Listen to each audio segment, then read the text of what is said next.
Over the weekend, President Bola Ahmed Tinubu traveled to Saint Lucia for a state visit and to kick off a two-nation diplomatic tour of the Caribbean and South America. Tinubu was welcomed with full military honors by Saint Lucia's Governor General, Cyril Charles, and the country's Prime Minister, Philippe Pierre. Let's take a look.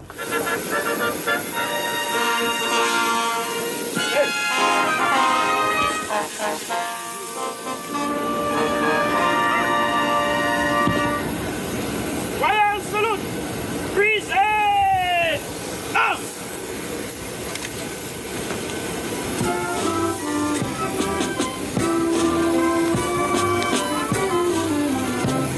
Let's go. Royal salute! Freeze aid! Out!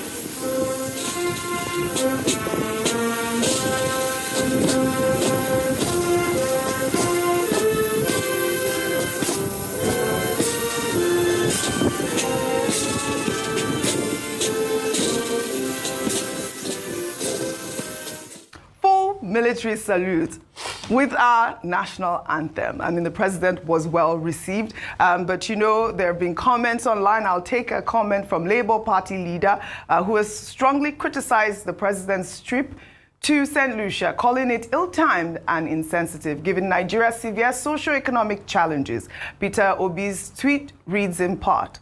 He wrote, "In the past 2 years, Nigeria has lost more people to all sorts of criminality than a country that is officially at war. Nigerians are hungrier, and most people do not know where their next meal will come from." With such a gory picture of one's country, you can imagine my bewilderment when I saw a news release from the presidency announcing that President Bola Ahmed Tinubu is departing Nigeria today for a visit to Saint Lucia in the Caribbean. This is a president going for leisure when he couldn't visit Niger State, where over 200 lives were lost and over 700 persons still living in a flood natural disaster. I wonder which type of incident will happen before a president is attracted to show fiscal sympathy to the distressed citizens. He went on to commend the president for visiting Benue. He further wrote, "I don't think the situation in this country today calls for leisure for anybody in a position of authority, more so the president, on whose desk the buck stops. This regime has repeatedly shown its insensitivity and lack of passion for the populace, going by the way it prioritizes the rich and shows indifference to the poor." In the meantime, the presidency has defended Tinubu's trip as a strategic diplomatic engagement aimed at deepening Nigeria's ties with Caribbean nations and fostering South-South cooperation rather than a leisure excursion.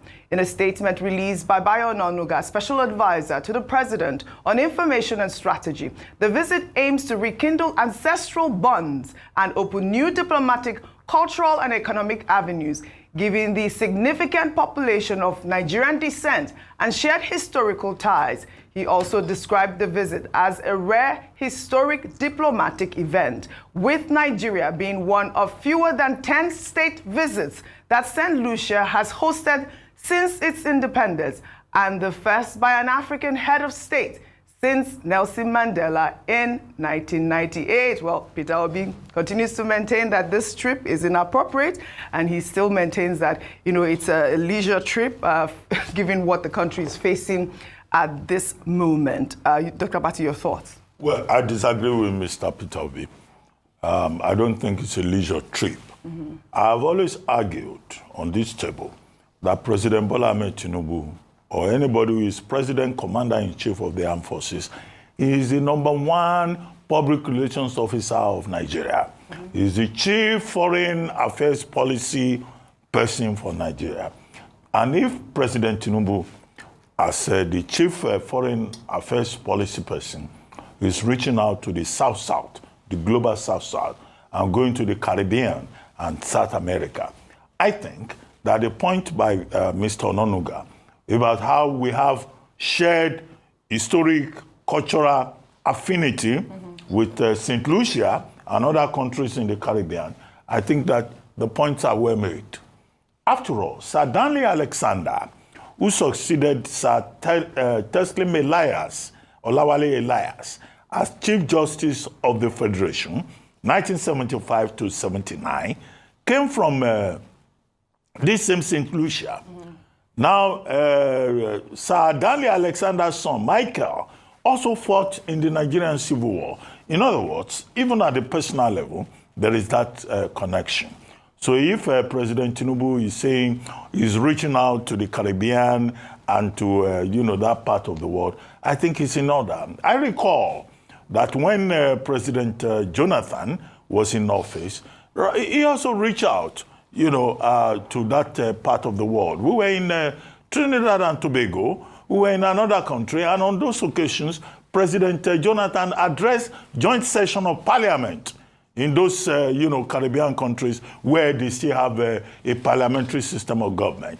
And President Tinubu is also going to address a joint sitting of the Parliament of Saint Lucia, which I think is a honorable thing to do. I do not see any objections here. Even if it is at the cultural level, there's something called, cultural diplomacy, reaching out to Africans in diaspora, people who were taken away. In fact, some of the people in Saint Lucia, they trace their ancestry to this country, Nigeria. So in the spirit of fraternity, brotherhood, cultural diplomacy, I think that the trip is in order. So what we don't expect is that it's not a trip that is going to take forever now. So Caribbean, South America. So I disagree absolutely with Mr. Peter Obi on this one. Okay. You see, we can talk about cultural significance and other things between Nigeria and Saint Lucia. We can even talk about the history of the Caribbean, talk about Jamaica, where there's a place called, Calabar, stretch it up to Brazil, Bahia, the Yoruba extraction and all of that. But what Peter Obi is saying is apt. I think he has a strong point. Niger States, flood. Oji, let me paint a picture for you this morning.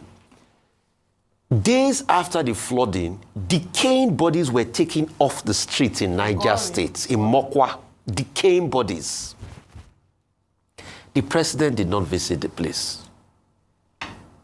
In fact, even Benue, we had to shout until the president finally decided, and they made a jamboree out of it. I mean, we're there, we're talking about the jamboree now. We talked about what transpired. Yeah, with students waving. So what he's saying invariably is that there's a time that the president sits and gets things done. Nigerians like to have this false equivalence between presidents. Sometimes when it suits them, they will say, oh, there's flood in Nigeria, there's flood in America too.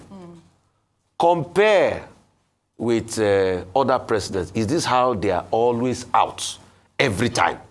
When the pertinent issues happen in there, they are not there. So President Tinubu has gone at the expense of taxpayers' money to go to Saint Lucia, a country with less than 180,000 people, a country that is not even up to Ajay population. He has gone with taxpayers' money. He's going to address a parliament of a country that is not up to Ajay in population. I mean, what we are just saying, we are not saying don't travel. Yeah. We are not saying you can't go and do cultural ties. What we are saying is... The VP went to Niger State. Dr. Abati, what we are saying is... The VP went there. Dr. Abati, with due respect, it's the VP we voted for. No, but the VP went there to represent the president. Can't you see that it's the VP we voted for? But you see, when you say things like that, Dr. Abati, but when it's politics time, the president will go to Niger and campaign. But when it's distress time, he can't go to Niger and feel empathy with the I guess what we're saying is there's a time for everything. There's a time for everything. And that's what Peter Obi was saying. Go ahead. So, I always like to say two things can be true at the same time. So I think both things have merit. On the Saint Lucia side, so last year Saint Lucia was elected to the presidency of the executive board of UNESCO. And one of the people who led that campaign, that successful campaign, was Gilbert Chaguri, who the president has referred to as his as a development partner, not just him, to Nigeria. So a part of me feels like, well, is it possible that the trip to Saint Lucia has something to do with Nigeria campaigning for a more visible role with UNESCO, deepening, cultural exchanges and so forth, of which we stand to benefit from? There's a lot of visibility, partnerships and so forth that would come from, deepening our ties with organizations such as UNESCO, especially because we know how much our cultural achievements have put us on the map globally. On the other part, I think it's also fair for Peter Obi and Nigerians to say that we'd like to see more of the president in different parts of Nigeria. Yes. I think both things can be true. Yes. Let's see you. Remember when he went to Benue State, there was the issue of the road. He couldn't actually get to Mokwa because the road was bad and so forth. So I think people are saying if you spend more time in different parts of Nigeria, you'd actually get a more realistic sense of the situation on the ground. Especially with the heightened insecurity, just only recently with the death toll in Benue and Borno and all those northern states. Well,